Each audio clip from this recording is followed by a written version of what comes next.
நிச்சயமா நீங்க ஆட்சிக்கு வர முடியாது. இந்த தூய்மை பணியாளர்களுடைய ஓட்டு உங்களுக்கு கிடையாது. நாங்க ஆட்சிக்கு வந்தா 10 ஆண்டுகள் ஆனவனே நாங்க வந்து நிரந்தரப்படுத்துவோம். ஒப்பந்த தினக்கூலி தொழிலாளர்கள் நிரந்தரப்படுத்தும் சொன்னீங்கல்ல, முதலமைச்சர் சொன்னார் இல்ல, அதை ஏன் நிறைவேற்றல? எங்களை வேலையை விட்டு தூக்குறதுக்காக தான் அவர் ஐடியா பண்ணி இந்த செய்யறாங்க. இது வந்து முழுக்க முழுக்க தமிழக அரசு இதை வந்து எங்களை தூய்மை பணியாளரை வஞ்சிக்கிற திட்டம் தான். டிக்கின்ற நிறுவனத்துக்கு நாங்க கான்ட்ராக்ட் விட்டோம். அவங்களுக்கு வந்து 7 வருஷத்துக்கு எந்த கவலையும் கிடையாது.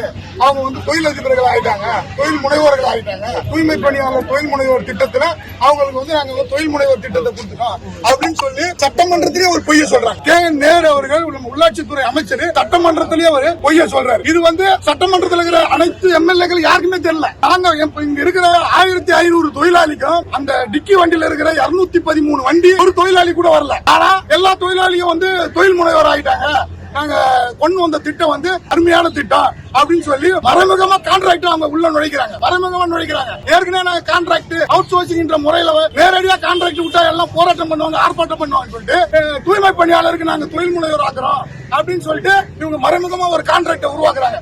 நாங்க கேட்கறதெல்லாம் 10 ஆண்டுகள் நீங்க சொன்னீங்கல்ல, நாங்க ஆட்சிக்கு வந்தா 10 ஆண்டுகள் ஆனவனே நாங்க வந்து நிரந்தரப்படுத்துவோம். ஒப்பந்த தினக்கூலி தொழிலாளர்கள் நிரந்தரப்படுத்தும் சொன்னீங்கல்ல, முதலமைச்சர் சொன்னார் இல்ல, அதை ஏன் நிறைவேற்றல?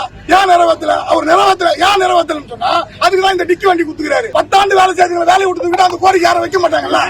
புது ஆட்கள் வந்து டிக்கி வண்டியில வந்து அவங்கள வேலையை வச்சு எங்களை வேலையை விட்டு தூக்குறதுக்காக தான் அவர் ஐடியா பண்ணி இந்த செய்யறாங்க. இதுதான் அவங்களுடைய நோக்கம். அந்த டிக்கி வண்டி எல்லாரும் இறக்கிட்டாங்கன்னா இப்ப ஏற்கனவே 10 ஆண்டு 15 ஆண்டு 20 ஆண்டு வேலை செய்யறவங்களா வேலையை விட்டு தூக்குற ஒரு கணக்கில் இருக்கிறாங்க.